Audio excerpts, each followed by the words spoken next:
Abala sa paghahanda ng munting salo-salo si Marian, kaarawan ng kanilang anak na si Dennis. Dapat ay magsaya siya, pero peke lamang ang nakikitang ngiti sa kanyang mga labi dahil may bigat sa kanyang dibdib na nagsisimulang yumabong, na dahilan ng hindi niya pagkakatulog kung gabi, ang madalas niyang pagbubuntong hilinga kapag nag-iisa na lamang siya. May napapansin kasi siyang pagbabago sa asawang si Roman. Hindi na ito malambing at mapagmahal na lalaking pinakasalan niya noon. May kalamigan na siyang nararamdaman sa pagtingin nito sa kanya. Madalas na rin ginagabi si Roman. Minsang pinansin niya ang asawa ay paasik na sinagot siya nito ng padarag pa. Kapag nasa labas ako ng bahay, mula sa pag-alis ko hanggang sa pag-uwi hanap buhay ang inaasikaso ko. Na para rin naman sa inyong mag-ina. Kaya ayoko nang tinatanong. Maliwanag ba? Naninibago lang naman kasi ako sa'yo. Dati naman may panahon kang palagi para sa amin ni Dennis. Ngayon, kahit linggo'y umaalis ka. Mapagkumbabang sagot niya. Gusto kong mabigyan kayo ng magandang buhay. Nakikita mo naman, di ba? May sarili ka ng bahay at lupa. Kumpleto tayo sa gamit. Na hindi ko may pagkakalob sa inyo kung papasok ako ng alas 8 at uuwi sa alas 5. Pagkatapos ay magtatanong ka pa? Noon ay siya pa ang napahiya. Para nga yatang tama si Roman. Pero bakit ayaw maalis ang munting kabang iyon sa sulok ng kanyang puso? Na may hatid na takot. Isang araw ay baka bigla na lamang mawala si Roman sa kanila ni Dennis. Pero pinipilit niyang iwaksi ang pintig na iyon. Gusto niyang paniwalaan ang sinasabi ng asawa. Idinadasal na sana'y ganon na nga. Kaya mas malaki ang oras ang nauubos nito sa labas ng bahay kaysa para sa kanilang mag-ina. Matapos tiyakin na maayos na ang mga handa, ipinasya niyang maligo na. Tamang-tama, pagkatapos ay tatawagin na niya si Dennis. Paliliguin at bibihisan na. Kanina'y nangako si Roman na uuwi ito sa alas 3 para naroon siya sa celebration ng anak. Siya rin ang magiging photographer para may record ang ika-7 kaarawan ni Dennis. Ngunit nagsisimula ng kumain ng mga bisita ni Dennis na mahigit ding 15 ang dumating. Wala pa rin si Roman. Kandahaba na ang leeg ni Marian pero talagang hindi ito sumipot.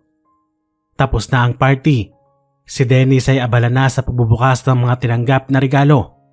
Pero wala pa rin si Roman. Nakikituwa siya sa anak habang tuwang inilalabas sa mga kahon ang regalo. Magkahalong damdamin ang nasa dibdib niya. Galit at pag-aalala. Galit dahil baka talagang kinalimutan nito ang pangako sa anak. Pag-aalala dahilan sa baka may abiryang nangyari rito. Baka nandisgrasya ang sasakyan at napahamak sa kaarawan ng kanilang anak. Sinubukan niyang tawagan ang cellphone nito pero walang sumasagot. Mi, bakit hindi dumating ang daddy? 'Di ba, nangako siyang darating? Madilim na wala pa rin siya. Baka kasi may trabahong hindi maiwan anak. Maghintay pa tayo, darating din yon. Pero nakapaglinis na siya ng mga kalat ng party, napaliguan na uli at nabihisan na ng pantulog si Dennis, ay wala pa rin si Roman. Mi, inaantok na ako. Naghihikab ito sabay inat. Ang mabuti pa'y matulog ka na. Ako na lang maghihintay sa daddy mo. Gigisingin kita kapag dumating. Mahimbing na ang anak nang lumabas siya mula sa kwarto nito. Tinanaw niya ang relo sa dingding. Alas 9 na. Pailing na pumasok siya sa master's bedroom at nahiga. Ngayon lamang siya nakaramdam ng pagod. Mahihiga muna siya para makapagpahinga. Maririnig naman niya ang pagparada ng sasakyan sa harapan. Pero parang may humahatak sa talukap ng kanyang mga mata, pasarado. Talagang antok na si Marian. Ilang sandali pa nga at mahimbing na siya. Nagulat pa siya nang marinig ang ugong ng pumaradang sasakyan at ang malakas na kabig ng pinto noon pasara. Napabalikwas siya ng bangon. Sasalubungin niya ang asawa. Akala niya hindi pa mahabang mga oras ang lumipas. Pero nang mapatingin siya, alas 2 na ng madaling araw. Matagal na pala siyang nakatulog. Bigla ang dating ng tampo sa kanyang dibdib. Muling sumigid ang kabang kung ilang araw na niyang nararamdaman. Tatayo na sana siya para salubungin ito at sumbatan. Naalala lamang niya ang sinabi nitong minsan sa kanya nang mag-usisa muli siya at ayaw na niyang maulit iyon. Nahigang muli si Marian at pumikit. Nagtulog-tulugan. Tinalikuran niya ang pinto ng kwarto. Naririnig pa ni Marian ang parang mabibigat na hakbang ng asawa, papanhik sa 3 baitang na hagdan na patungo sa kanilang kwarto. Binuksan ang pinto. Pagkatapos ay wala na siyang narinig na kaluskos. Hindi naman siya makadilat dahil nagkukunwari nga siyang tulog. Lumipas pa ang ilang nakaiinip na sandali. Hindi na siya nakatiis. Nagkunwaring nagising. Paglingon niya, nakita niyang nakatitig na mabuti sa kanya ang asawa. Nakapaninibagong tingin. "Roman, bakit?" Hindi nakatiis na tanong ni Marian. Umiling si Roman. "Wala. Gusto ko lamang makita ka. Gusto kong huwag kong makalimutan ang kaanyuan mo." Napabangon si Marian. "Bakit? Aalis ka? Saan ka pupunta?" Nag-aalalang tanong niya. "Wala. Hindi." Lumapit na siya sa kama. Naupo sa gilid nito. Si Marian ay nakaupo na sa gitna ng kama, nakatingin sa asawa. Hindi siya naniniwala sa sinasabi nitong walang dahilan ang pagkakatigalgal nito at nakatitig sa kanya. "Marian," parang dumadaing at nagpapasaklolong sabi niya. "Naniniwala ka bang mahal na mahal kita?" "Roman, anong klaseng tanong yan? Mayroon ba akong hindi nalalaman? May problema ka ba?" Tumawa si Roman. Walang buhay na tawa sa kaniyakap ang kabiyak. "Wala. Niloloko lang kita. Gusto ko lang makita ang reaksyon mong yan na nag-aalala para sa akin."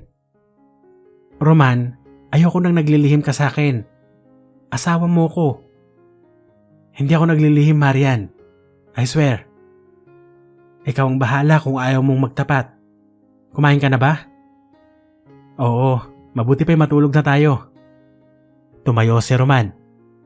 "Mahiga ka na. Magpapalit lang ako ng damit. Bukas na ako magsusorry kay Dennis." Muling nahiga si Marian. Ayun na naman ang kakaibang kabang iyon. Tinanaw niya si Roman na nagsusuot na ng pajama, saka tumabi sa kanya. Kinabig pahapit sa kanya, saka hinalikan siya sa noo. "Matulog na tayo. Pagod tayo pareho. Alam kong ikaw mag-isang nag-asikaso ng party ni Dennis." Hindi siya kumibo. Baka kasi kapag nagsalita siya ay masumbatan niya ito. Hindi naman nagtagal, patag na ang paghinga ni Roman. Tulog na ito. Naiwan siyang gising na nag-aalala. Sigurado siya, ang munting kabang yon sa sulok ng kanyang dibdib ay may ipinahihiwatig. Naidasal na lamang niyang sana ay para sa mabuti. Kinabukasan ay sabay-sabay silang nag-almusal na bihirang mangyari. Nito kasing mga nakaraang buwan ay laging maagang umaalis si Roman. Nang makaalis naman si Dennis para pumasok sa school, naiwan si Roman na tinutulungan ng asawa. "Milagro, ngayon ka lamang tumulong sa akin ng pag-aasikaso sa bahay. Hindi ka ba aalis?" "Papasok, pero mamaya na. Tinatamad pa ako eh." Si Roman ang nagbunot ng sahig habang nagdidilig ng mga halaman sa paso si Marian. "Iwan mo na sa akin yan. Maligo ka na, Roman. 9:00 na." "Bubunutin ko na lamang ang hagdan. Ikaw nang bahala sa kwarto natin at ang kay Dennis." Pasado 10:00 na nang maligo at magbihis si Roman. Pinanonood siya ni Marian habang nagsusuklay sa harap ng salamin. "Maaga ka bang uuwi mamaya, Roman?" "Bahala na. Basta hihintayin kita. Ilang buwan na rin tayong hindi nagkakasalo ni Dennis sa hapunan." Hindi kumibo si Roman. Inilapag ang suklay sa tokador at dumako na sa pinto. "Papasok na ako." Lumapit sa kanya si Marian. Tumingkayad para halikan ang lalaki sa mga labi. Hinapit siya ni Roman sa bewang. Sinapo ang kanyang ulo at ang banayad na halik ay naging maapoy. Nakadikit ang katawan ni Marian sa kabiyak na lalong nagpadarang sa pakiramdam ng babae. Mahigpit siyang yumakap sa asawa. Kay tagal na ng pananabik niya kay Roman. Bunga ng pagiging abala nito sa trabaho. Habol ang hininga, saka isinobsob ang muka sa dibdib ng asawa. Roman. Malambing na tawag ni Marian. Marahan siyang itinulak ng lalaki palayo. Marian, papasok na ako. Tanghali na. Gusto ko sanang tandaan mo. Mahal na mahal kita. Kayo ni Dennis. Bahagyang yumukod at dinampian ng masuyong halik sa labi ang asawa, saka nagmamadali na itong umalis. Nasundan siya ng tanaw ni Marian. Ewan niya, bigla na namang sumikdo ang kanyang dibdib. Ganon na naman ang pag-aalala na hindi na naman niya maipaliwanag. Dumating ang hapunan. Wala pa si Roman. Himbing na si Dennis. Wala pa rin si Roman. 12:00, 1:00. Mabagal na umusad ang mga oras hanggang namanaag na ang sinag ng araw sa silangan. Na pumunit sa kadiliman ay nananatiling nakadungaw si Marian. Naghihintay sa asawang magdamag na hindi dumating. Halos masakit na rin ang kanyang tenga sa kakatawag sa cellphone ng asawa, pero naka-off ito. Parang walang laman ang kanyang ulo. Mahapdi ang kanyang mga mata. Pakiramdam niya ay pagod na pagod siya. Nahiga siya sa kamang maayos na maayos pa. Pinabayaan niya makapagpahinga ang kanyang hapong katawan at pagal na isip. Matutulog siya. Hindi naman niya kailangang gisingin si Dennis dahil Sabado at walang pasok ito. Pero sa kabila ng pagkapuyat at tensyon ay hindi pa rin siya makatulog. Kaya nagbangon na lamang siyang muli. Aabalahin niya ang sarili sa mga gawaing bahay. Ipinagluto niya ng almusal ang anak. Pagkatapos ay naglinis siya ng bahay. Pilit niyang inalis ang masamang isipin para kay Roman. Nayakag lamang siguro ito ng isang kaibigan. Napainom at dahil hindi naman sanay maglasing ang asawa ay nasobrahan kaya hindi na nakauwi. Ang iba pang hinala bukod doon ay talagang ayaw niyang isipin. Tiwala siya sa katapatan ni Roman. Kaya kahit konti ay ayaw niyang pag-isipan ito tungkol sa ibang babae. Nang pumalo ang 9:00 ay pinasya niyang tumawag sa kumpanyang pinagtatrabahuhan nito. Baka sakaling may makuha siyang impormasyon. Bakit Mrs.? May pabilin ba si Sir? Hindi Miss Castro. Hindi kasi siya umuwi kagabi. Baka ako may field assignment siya. Pwede kayang pakitanong na lang sa kanyang immediate superior? Isang field planner kasi si Roman sa isang malaking construction company. Humingi ng ilang sandali si Miss Castro at magtatanong lamang daw sa boss ng asawa. Hindi naman nagtagal at nagbalik ang sekretarya. May pinasasabi raw ang boss. Kung pwede siyang magsadya roon ngayon na. May mahalagang pag-uusapan sila nito tungkol sa kanyang asawa. Ang munting pintig na naramdaman niya noon ay naging malakas na kaba na. Biglang sumakit ang kanyang ulo, parang binabarena sa sakit. Pumikit si Marian. Kinapa ang kabisado na niyang makakapitan hanggang sa makarating siya sa sofa. Ngayon ay para nang binabayo ang kanyang dibdib. Sigurado siyang may nangyari sa asawa. Kung ano ay siyang bumabalisa sa kanya. Pinayapa niya ang sarili. Tinawagan niya ang kababata at matalik na kaibigang si Rhea para siya munang magbantay sa anak para mapuntahan niya ang opisina ni Roman. Kakatok na sana si Maria nang biglang bumukas ang pinto ng private office ng Gorospe Constructions. Lumabas si Stella, ang sekretarya ng boss. Nakangiti agad ito sa kanya. Marian, kanina ka pa hinihintay ni Mr. Gorospe. Sige na, tuloy ka na. Salamat Miss Castro. Sumara ang first door. Kumatok siya sa inner door at saka itinulak niya ito. Nakaupo si Mr. Gorospe. Ngumiti agad nang makita siya. Hindi pa rin nagbabago ang mistisong boss ni Roman. Bahagya ng nakakalbo, makapal pa rin ang bigote at maningning ang mga mata. Tuloy ka Marian, sabi nito sabay tayo. Naaalala niyang ilang beses na itong nakapunta sa kanila noong magpa-blessing sila ng kanilang bahay at noong pabinyagan si Dennis. Kanina pa sana ako Mr. Gorospe, pero hinintay ko pa kasi yung kaibigan kong magbabantay sa bata. Aniya. Maupo ka iha. Itinuro sa kanya ang silya sa harapan ng kanyang desk.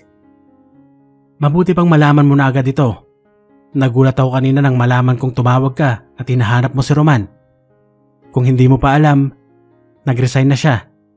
Noon pang katapusan ng nakaraang buwan. At ang effectivity nga ay kahapon. Kung hindi mo yon alam at hindi siya umuwi, there's something fishy about his resignation.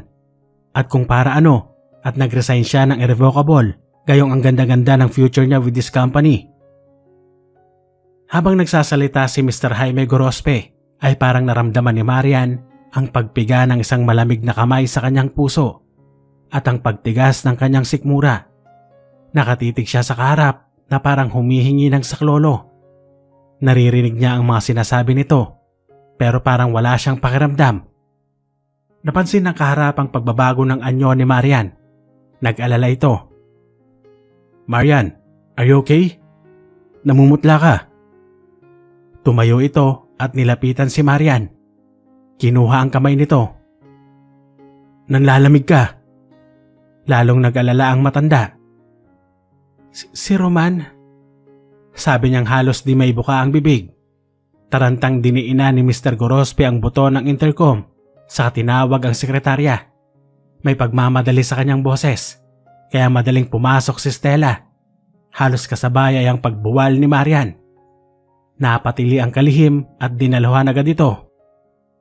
Stella, dali! Tawagin mo si Dr. Natividad. Si Dr. Natividad ay ang company doctor nila. Madali namang nagbalik ang malay ni Marian. Sabi ng doktor ay nasyak daw ito dahil sa masamang balitang natanggap. Binigyan ng reseta si Marian at saka umalis na. Ipapahatid na kita, Marian, sabi ni Mr. Gorospe. Salamat po. Hindi ko nga kaya ang sarili ko. Marian, intak lahat ang mga gamit ni Roman sa kanyang opisina. Kung gusto mo, pwede nang ikaw ang mag-uwi. Asawa mo siya. Nasa iyo ang lahat ng karapatan. Miss Castro, wala ka bang naririnig na maaaring naging dahilan ng kanyang pag-alis? Bakit hindi niya sinabi sa akin? Bakit hindi siya umuwi? Baling niya sa kalihim. Wala, Marian. Bakit hindi mo tanungin ang kanyang mga magulang o kapatid? Baka sila ang makapagbibigay liwanag ng lahat. Siyempre, hindi sila magkakaila sa mga yon. Kailangang imbestigahan ito, Stella. Alang-alang sa mag-ina. At para na rin malaman natin ang kanyang dahilan sa kanyang ginawa. Napapailing si Mr. Gorospe. Nalilito ako, sir. Hindi ko talaga alam ang dapat kong gawin. Nakakabigla ang kanyang ginawa. Wala naman akong maisip na dahilan kung aming pagsasamang pag-uusapan. Para siyang umalis ng walang paalam. Hindi kami nagkakagalit. Maayos naman ang aming buhay. Maliban sa napuna ko sa kanyang mga kilos ng nakaraang mga araw. At sa kakaibang kaba na laging bumabalisa sa akin. Na ngayon ko lang nabigyan ng kahulugan. Iiwan na pala niya kami. At kasabay ng huling sinabi, saka nangilid ang luha ni Marian na kanina'y naging maramot sa kanya. Naawang pinagmasdan siya ni Mr. Gorospe at Stella. Hindi rin malaman ng mga ito ang gagawin para paglubagin ang loob ng ginang. Misteryo din para sa kanila ang ginawang pag-alis ng walang paalam ni Roman. Lumipas ang 1 linggo, 2, nagalugad na nila ang mga kamag-anakan ni na Roman, pati mga kaibigan nila noon at mga bagong kakilala ngayon. Pero talagang walang masabi ang mga ito. Itay, ano ang balita? Bungad ni Marian kay Mang Ponce, ang biyena niyang lalaki, tatay ni Roman, nakatulong niyang sumusuyod sa kamay nilaan sa paghahanap sa asawa. Marian, galing ako sa General Headquarters ng pulisya at sa NBI. Wala pa rin silang masabi. 3 buwan na, di ba? Halos maubos na nga rin ho ang aking naipon. Dumukot si Mang Ponce, kumuha ng ilang 500 sa kanyang pitaka at inabot sa manugang. Kunin mo muna to, Marian. Kahit paano'y makakatulong sa inyo ni Dennis yan. Salamat ho, Itay. Balak ko hong maghanap ng trabaho o kaya'y magtinda-tinda para naman may source kaming pangkabuhayang mag-ina. Ano namang trabaho ang papasukin mo?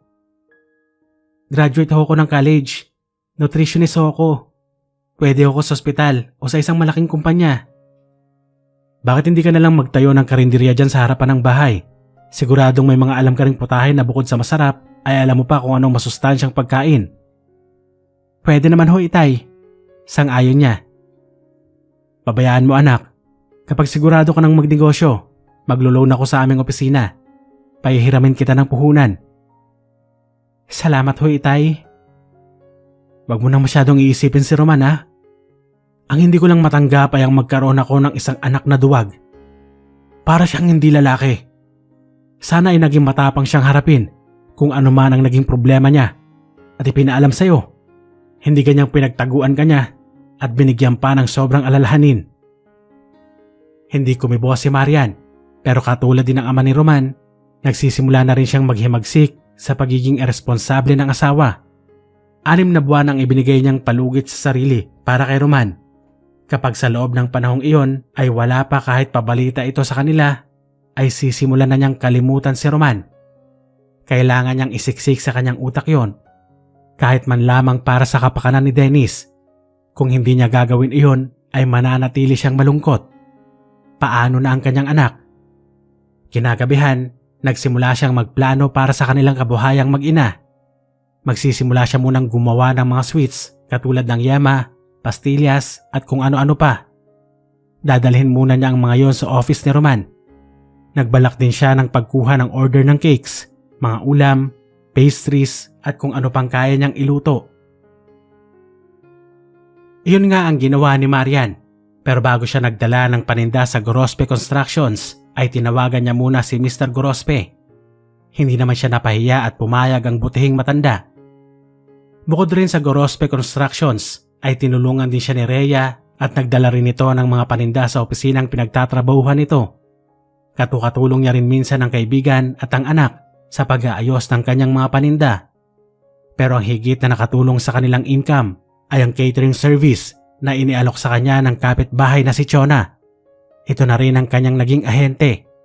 Usually, mga 20 to 30 persons lang naman ang ibinibigay nito at regular customer nila linggo-linggo ang kapatid nitong nagtatrabaho sa isang TV production company.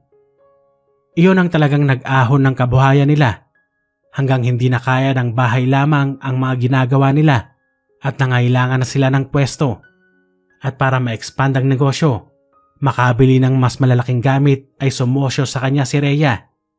Sa kaabalahan ay tuluyan na niyang kinalimutan si Roman. Marami siyang mga bagay na dapat unahin kaysa ipagluksa ang kasawian. Ang dating boss ni Roman, si Mr. Gorospe ang nagtip sa kanya ng magandang pwesto sa West Avenue sa Quezon City. Ang may-ari niyon ay ang pamilya Alcantara, mga mestisong Kastila.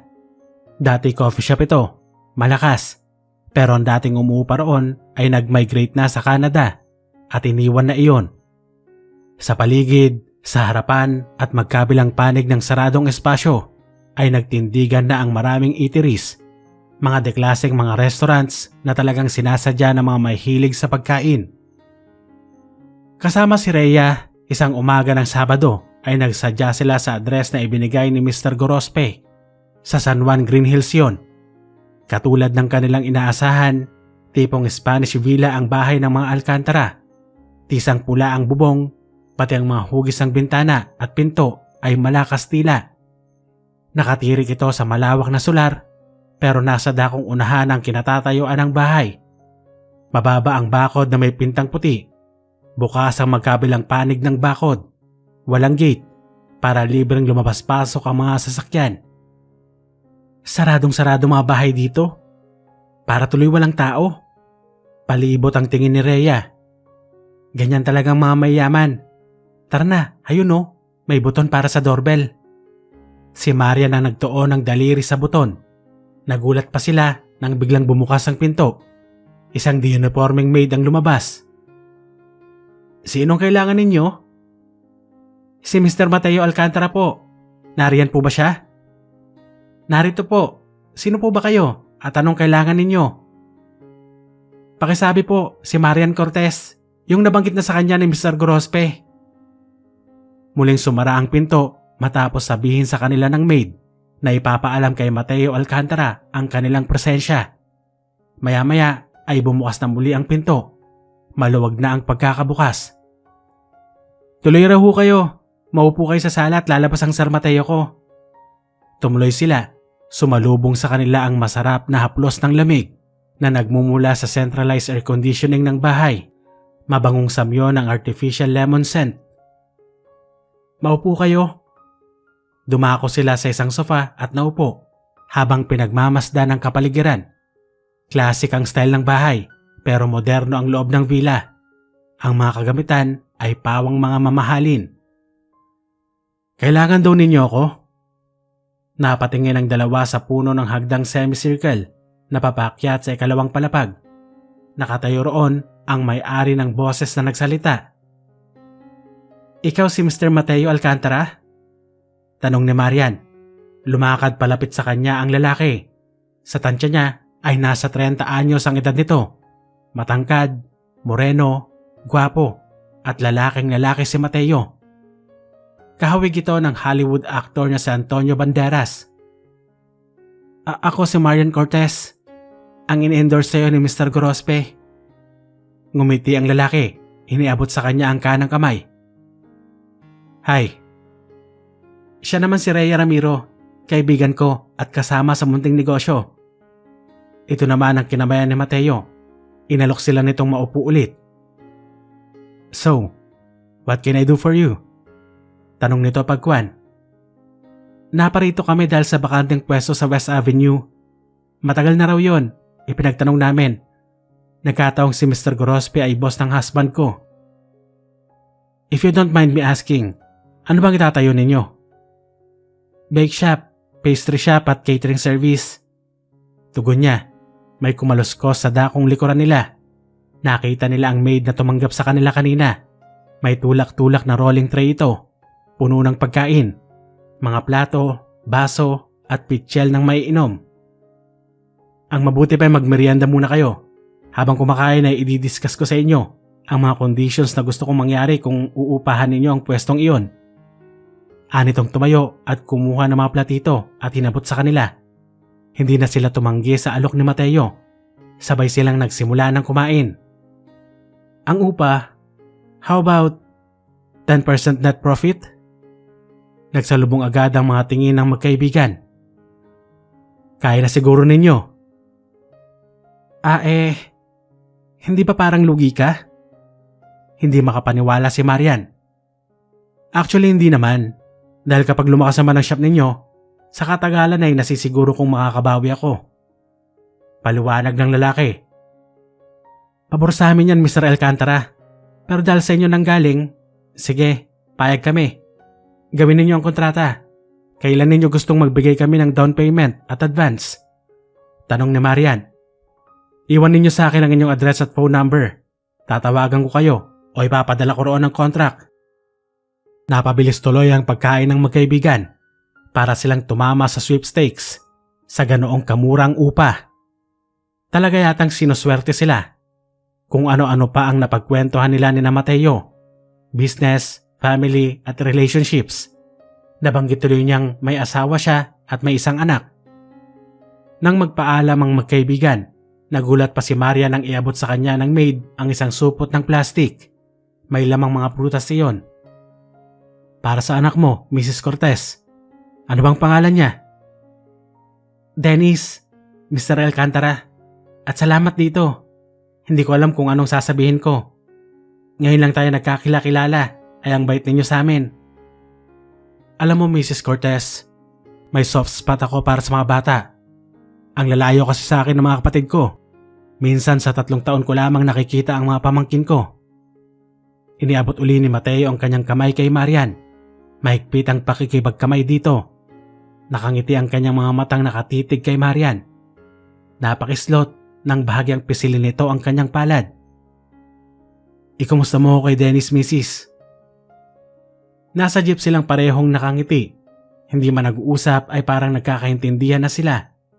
Pagdating sa bahay ay nagsipalit agad ng pambahay sa kahinarapang kanilang tatapusing orders.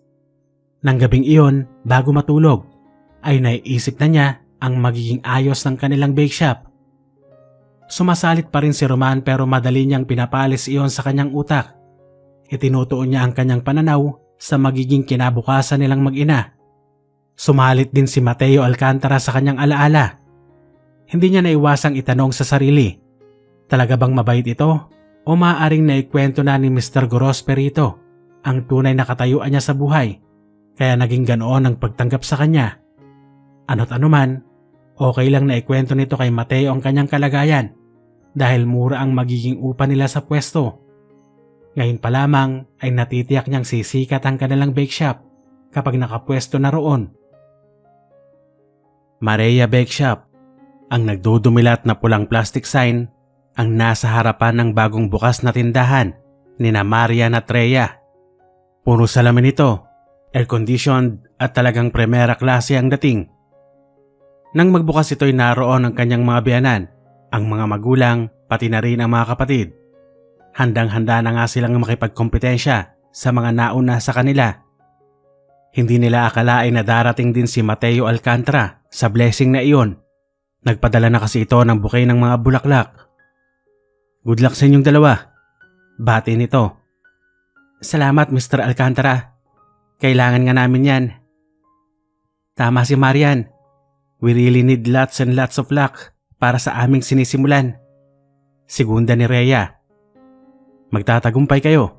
Nararamdaman ko. Nakaya ninyong maiangat ito mula sa mga candies lamang. Bakit hindi sa lalo pang malaki? Masarap ang inyong mga produkto. Maganda ang packaging. Walang dahilan para kayo mabigo. At tinulungan mo pa kami Mr. Alcantara. Maliit lamang ang upa namin sa pwesto.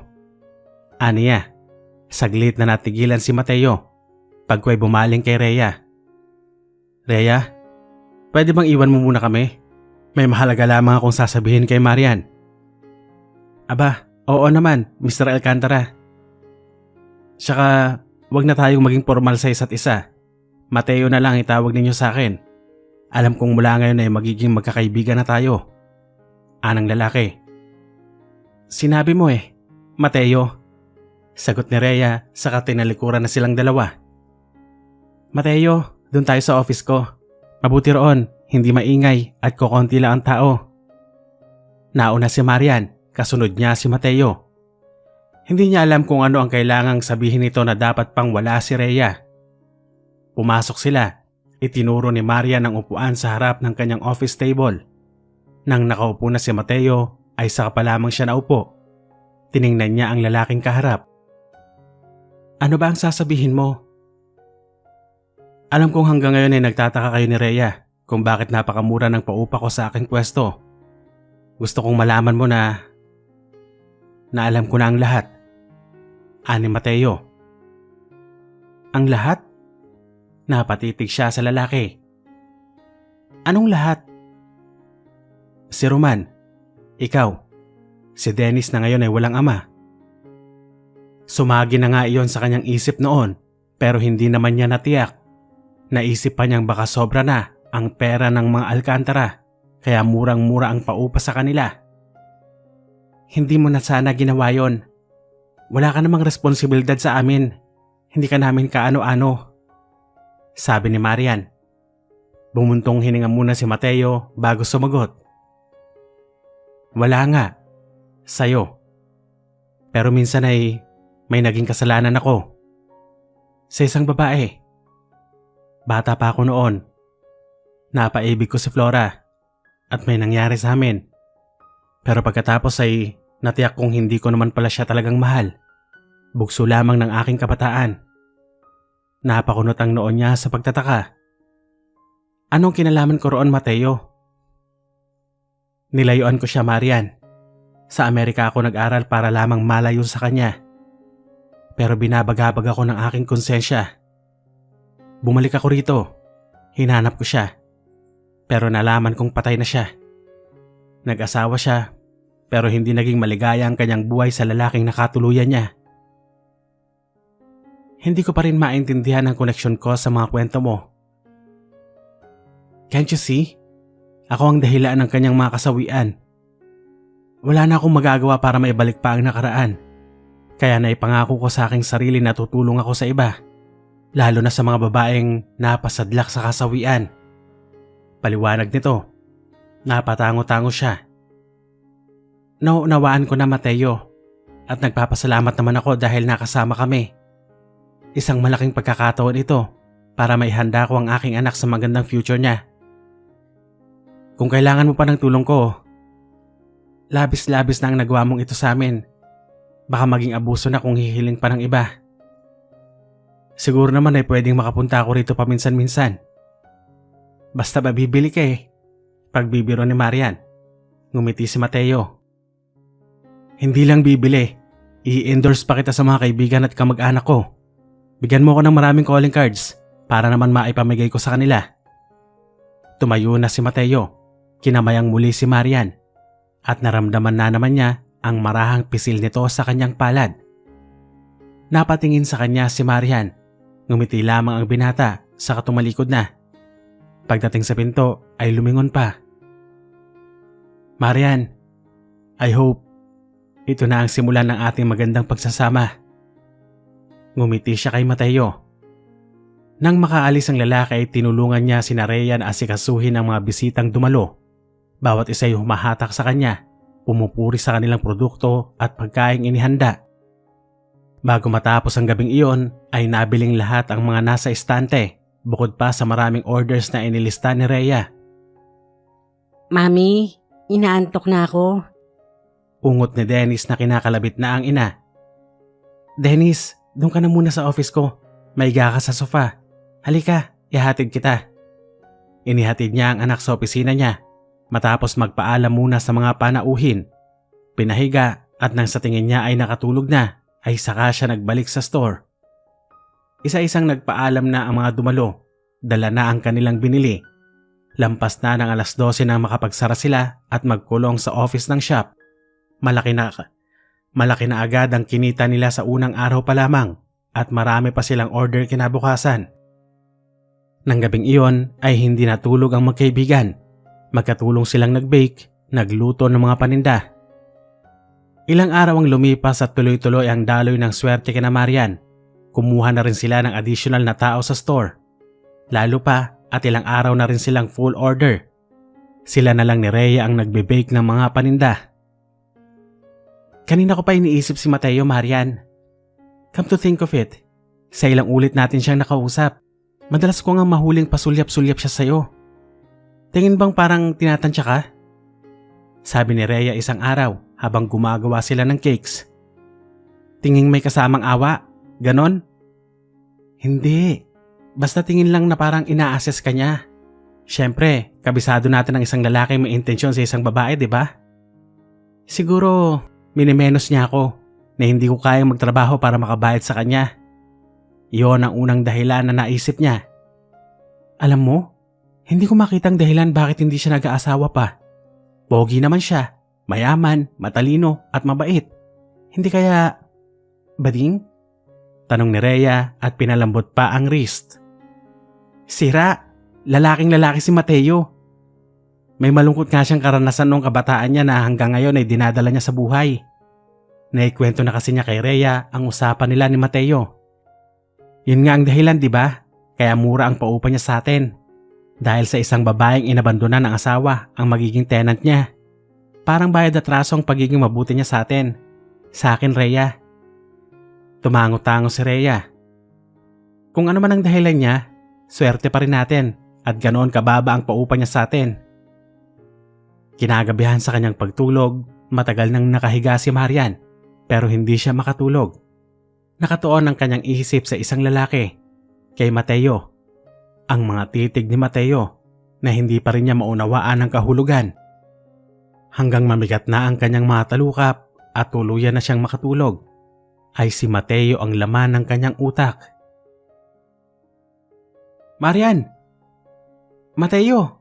Anong ginagawa mo rito? Gulat na gulat siya nang malingunan si Mateo. Isang araw iyon nang nasa supermarket siya. Namimili siya ng mga gamit sa baking. Naubusan siya at hindi siya nakapamili sa Divisoria ng nakaraang araw, kaya kahit mahal sa supermarket ay namili na rin siya doon. Nakita kita nang pumasok. Sabi ko itsak na marami kang bibilhin, wala ka namang sasakyan. Dala ko ang kotse ko. Malaking abala sa iyo yun, Mateo. Iwan mo na lang ako. May mga jeep naman dyan at sa tapat mismo ng shop ako bumababa. Tsaka konti lang naman ang bibilhin ko. Sa halip na sumunod, kinuha nito sa kanya ang pushcart na may mangilan-ngilan ng laman. Saka siya na ang nagtulak. Walang nagawa ang kanyang pagtutol. Wala ka bang pasok sa office mo? Wala sa loob na naitanong niya. Hapon na, Marian. Nangingiting sabi nito. Hindi na siya kumibo. Pakiramdam niya ay talagang gusto siyang samahan nito sa pamimili. Mamadaliin na lamang niya ang pagdampot sa kanyang mga kailangan. Yun lamang importante ang kanyang bibilhin para mapadali sila. Kaunti nga lang pala talaga ang bibilhin mo, sabi nito habang palapit sila sa kotse. Pandagdag lang kasi sa mga kulang ko sa pagluluto. Magbe-bake ka ngayon? Hindi, bukas ng umaga pa. May stocks na kami ni Rhea na nasa freezer. Kung ganon, pwede kitang yayain munang kumain.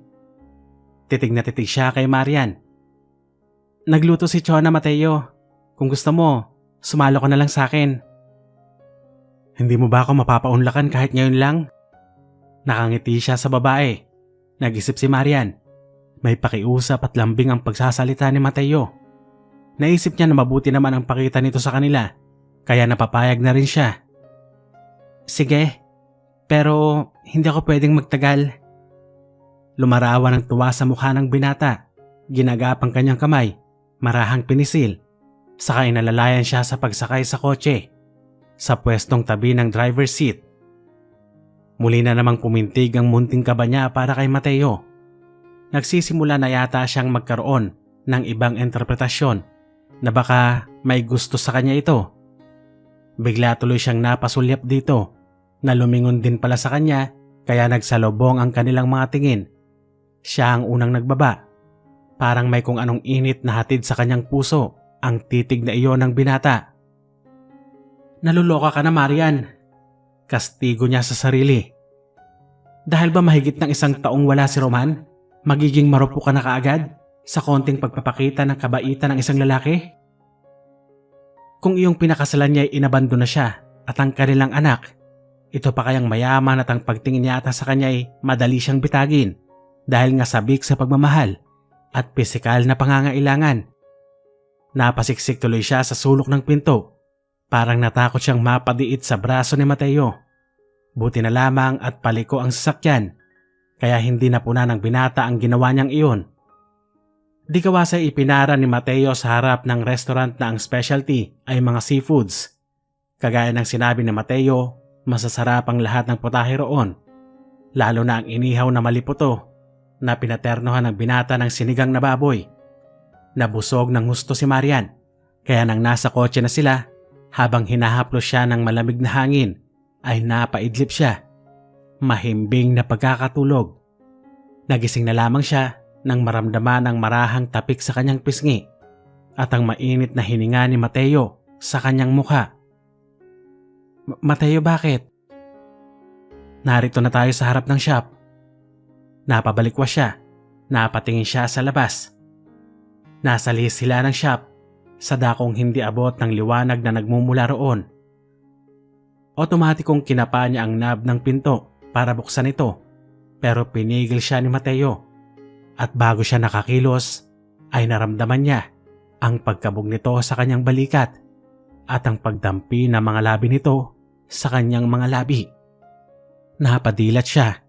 Itinulak niya ang binata, pero lalong humigpit ang pagkakayakap sa kanya ni Mateo. Muling kumilos si Marian.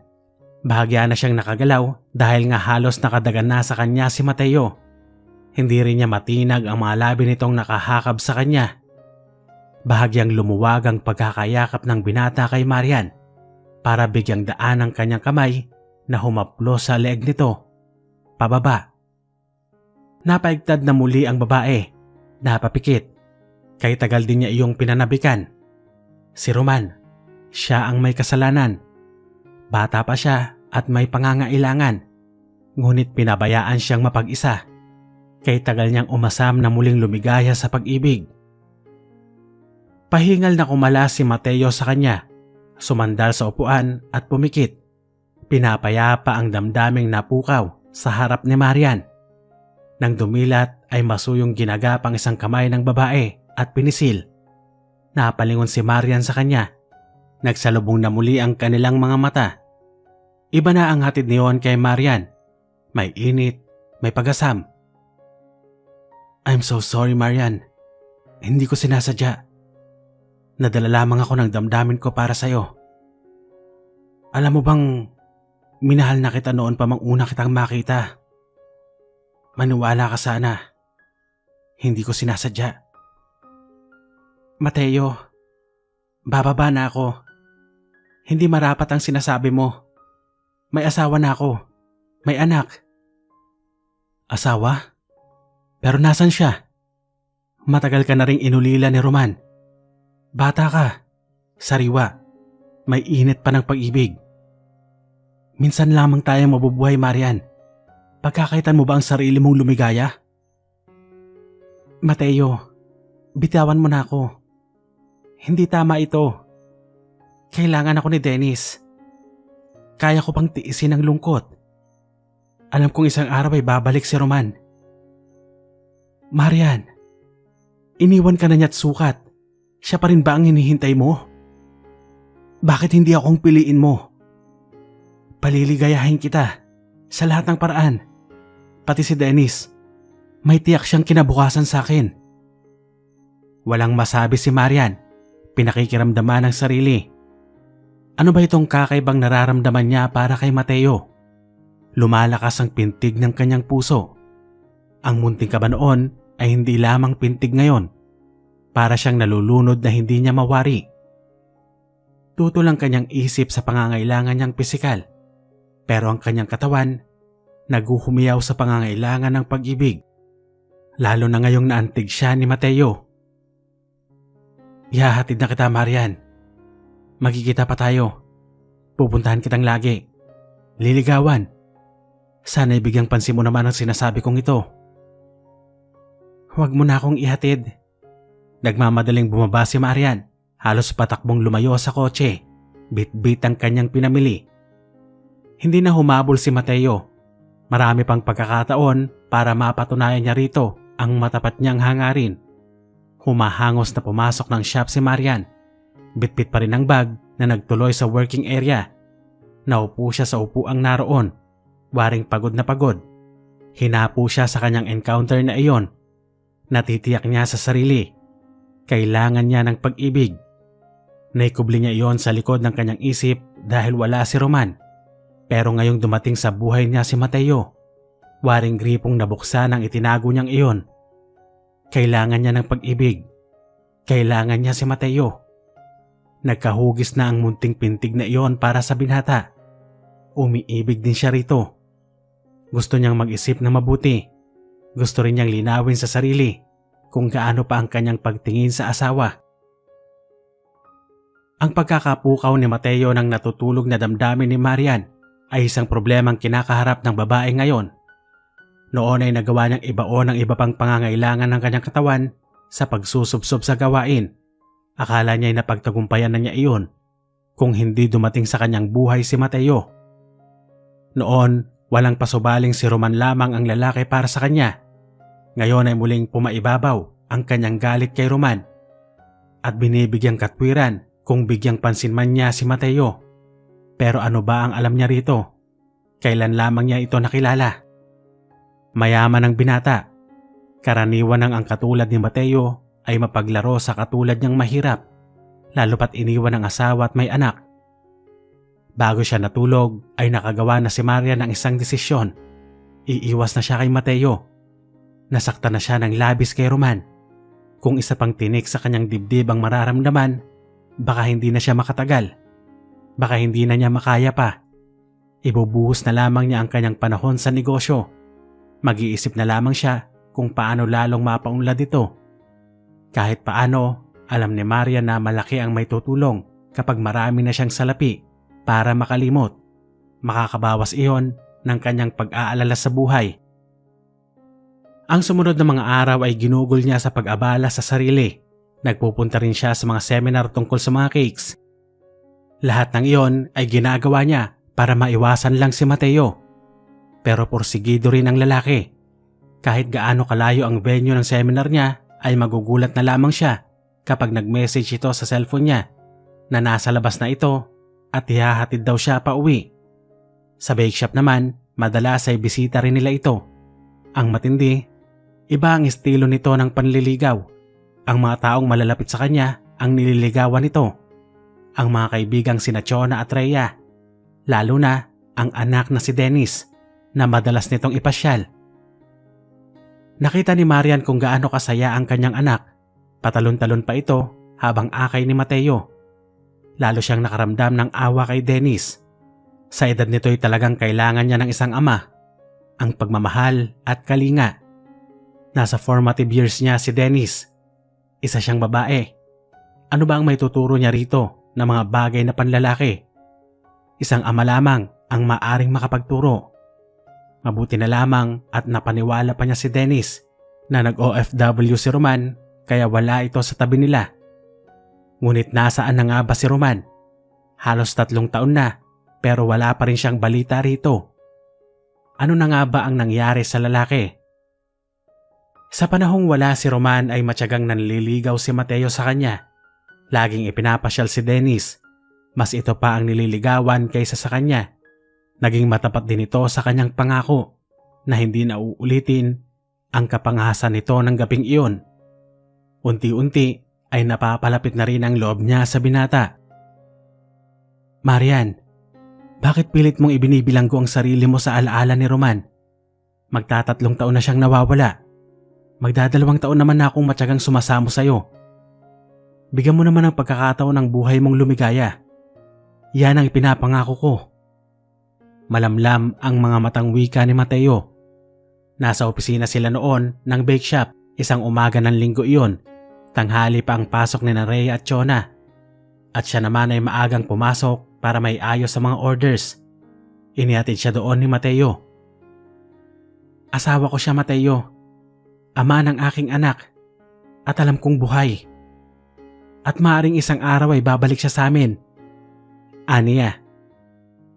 Pero siya ang nang iwan sa'yo nang walang paalam. For all you know, baka may iba na siyang pamilya. Sinong lalaki ang nang iwan ng pamilya nang hindi dahil pinalitan na niya ang kanyang misis? Ikaw, Mateo, lalaki ka rin. Ano naman ang garantiya na hindi mo rin ako iiwan isang araw? Lalo't hindi ako dalagang nakuha mo. Tanong niya sa lalaki. Dahil mahal kita. Mahal na mahal. Diretsong sagot ni Mateo. Minahal din niya ako, Mateo. Mahal na mahal. Pero nasaan na siya? Mapait ang ngiting kasabay ng pangungusap na iyon. Hinawakan ni Mateo ang kanyang kamay. Marian, iba siya, iba ako. Hindi mo rin naman maiwawalang maraming mag-asawang maligaya, nagkakasundo, na alam kong mas marami kaysa naging kalagayan mo. Bakit pagkakaitan mong sarili mo? May anak ako, Mateo. Saka ano na lamang sasabihin ng mga magulang mo? Nagpalipas ka ng maraming taon sa pagkabinata, pagkatapos ay isang katulad ko lamang ang makukuha mo? Alangan ako sa'yo. Binawi niya ang kamay subalit maagap itong pinigilan ni Mateo. Hindi ibang tao ang magdidikta kung sino ang dapat at hindi dapat para sa akin, Marian. Mahal kita at wala akong pakialam sa sasabihin ng iba. Ikaw ang mahal ko. Ikaw lang ang kailangan ko. Madamdaming wika ni Mateo. Hindi siya nakasagot. Tinutupok ng mga titig ni Mateo ang kanyang disposisyon. At mas lalo pa siyang natupok ng halikan siya ni Mateo sa mga labi. Gumapang ang mga labi nito sa kanyang leeg na nagdudulot ng 1,100 kiliti. Napasingap siyang napapikit. Naramdaman niya ang mga kamay ng lalaki na malayang humahaplos sa kanya. Yon at ang maapoy na halik ng lalaki ay titis na nagpasiklab sa damdamin niyang naghahanap ng kalinga ng pag-ibig. Nakalimutan na niya ang lahat, ang paligid. Ang nasa utak niya ay ang kasabikan. Pinagsalikop niya ang kanyang bisig sa leeg ng lalaki at ginanti na rin ng maapoy na halik ang mga paglalambing nito. Marian, huwag na nating tiisin ito. Magsama na tayo. Hingal na pakiusap ng binata. Mateo. Ang tanging nasambit niya. Nang marinig nilang bumukas ang pinto ng bake shop, mabilis silang naghiwalay. Inayos ni Marian ang kanyang damit at buhok saka nagmamadaling lumabas ng opisina. Masaya na ang ngiti ng lalaki nang sumunod kay Marian. Kahit sa sarili ipinapangako na mamahalin niya ng tunay ang mag-ina. Masayang masaya si Rhea nang ipinagtapat ni Marian rito ang pagkakamabutihan nila ni Mateo. Ang sabi pa nga nito ay dapat lang naman daw na maging masaya siya dahil matagal nang wala si Roman. Pabiro pa nga siyang niyaya nito na makipag-double wedding na lang sa kanya. Ikakasal na kasi si Rhea sa kasintahan nitong si Bino. Muling naging makulay ang mga araw kay Marian dahil sa pagmamahal ni Mateo sa kanilang mag-ina. Isa na lang ang problema niya ngayon, ang kasal nila ni Roman. Ang sabi ng abogado ni Mateo, malaki raw ang pag-asang mapawalang bisa ang kasal nila ni Roman, lalo kung mapapatunayan na inabando na sila ni Roman. Si Roman na ilang taon na siyang walang balita at hindi niya inaasahang magpaparamdam ng hindi inaasahan. Isang araw ay dinalaw si Maria ng isang panauhin sa bake shop. Nagpakilala itong si Mr. Pobre. Kasama niya noon sa opisina si Rhea. "Kayo po bang Mrs. ni Roman Cortez?"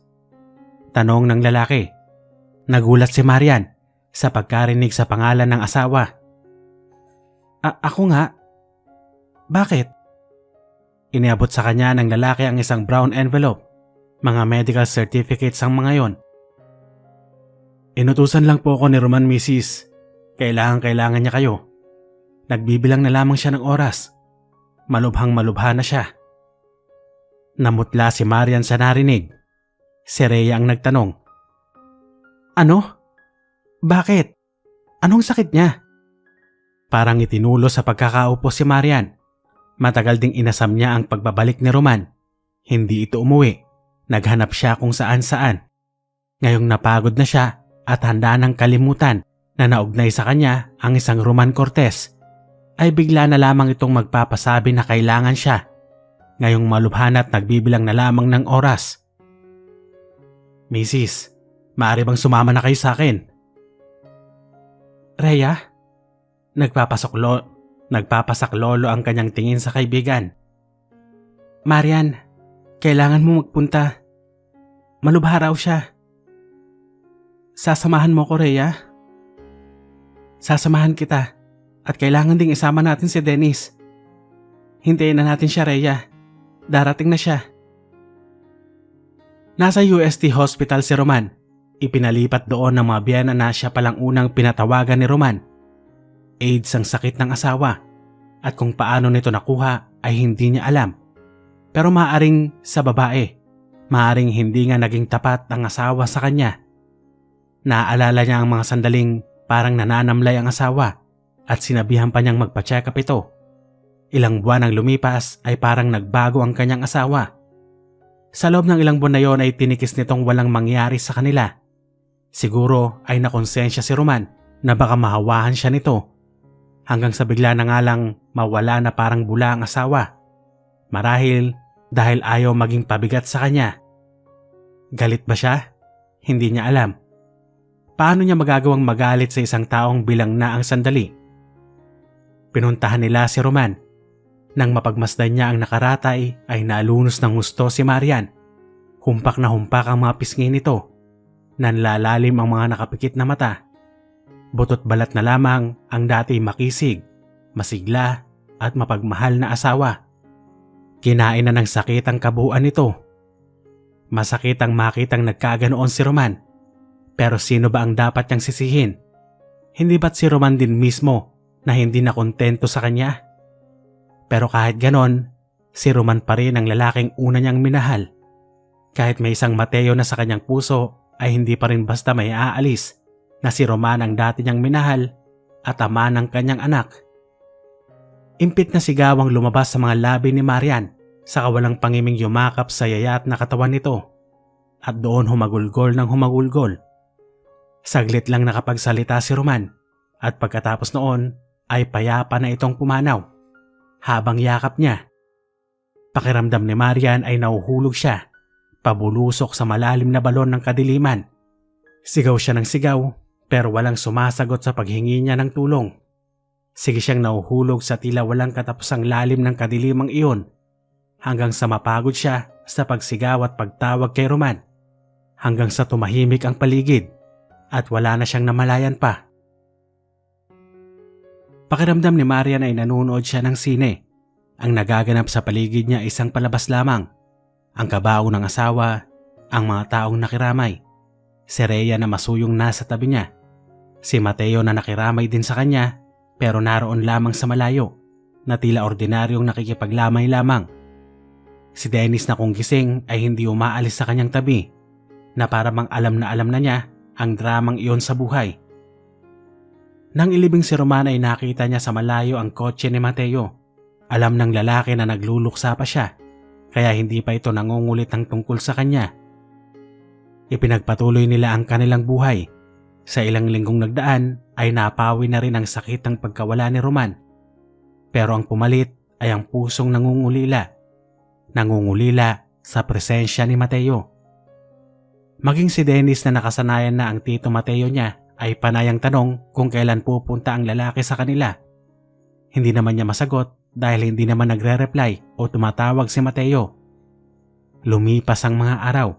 Nasasanay na si Marian sa bagong buhay niya. Biyudang negosyante. Lagi siyang maaga sa bake shop, inaabala ang sarili para hindi masyadong maisip si Mateo. Isang umaga ng linggo, mag-isa lang siya sa bake shop at abala siya sa paglalagay ng icing sa cake nang tumunog ang bell. Senyales na may customer na pumasok. Lalabas sana siya para salubungin ang customer nang mapamulagat siya sa nakitang nakatayo sa selling area. Kagaya ng madalas nitong suot, naka-white long sleeve polo, pantalong slacks, gwapong-gwapo pa rin ang nakangiting si Mateo. Hawak nito sa isang kamay ang isang bouquet ng red roses. "For you," malambing na sabi nito sabay abot ng bulaklak. "Salamat," nakangiting tugon niya. Tinanggap ang mga bulaklak.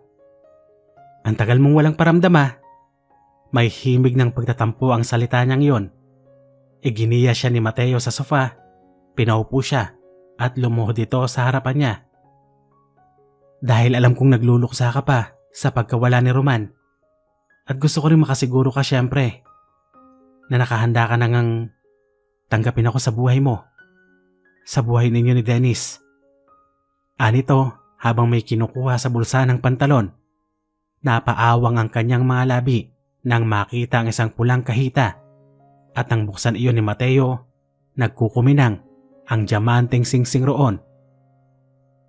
"Will you marry me? After mong magbabanglok sa kay Roman?" Nakangiting sabi ni Mateo. Tumulo ang mga luha ni Marian habang sunod-sunod na tumango. Tuwang isinuot ni Mateo ang singsing sa daliri niya at pagko'y niyakap siya nito. "Mahal na mahal kita, Marian. Ipinapangako kong paliligayahin kita. Kayong dalawa ni Dennis, sa piling ko." Masayang sabi ni Mateo. "Mahal rin kita, Mateo. Kaya pala hindi ko na makapa ang pag-ibig ko noon kay Roman. Dahil naibaling ko na pala sa iyo ang lahat. Mahal kita, Mateo. Mahal na mahal." Umiiyak na sabi niya. Inilapit ni Mateo ang mukha sa kanya. Buong puso siyang pumikit at naghintay. Naglapat ang kanilang mga labi. Naging isa, kagaya ng kanilang mga puso. Sana po ay naibigan ninyo ang ating kwento ngayong araw. Ako po ang inyong tagapagsalaysay, Kuya JM. At ito po ang Rated Stories. Maraming salamat po sa inyong pakikinig. At hanggang sa susunod na kwento.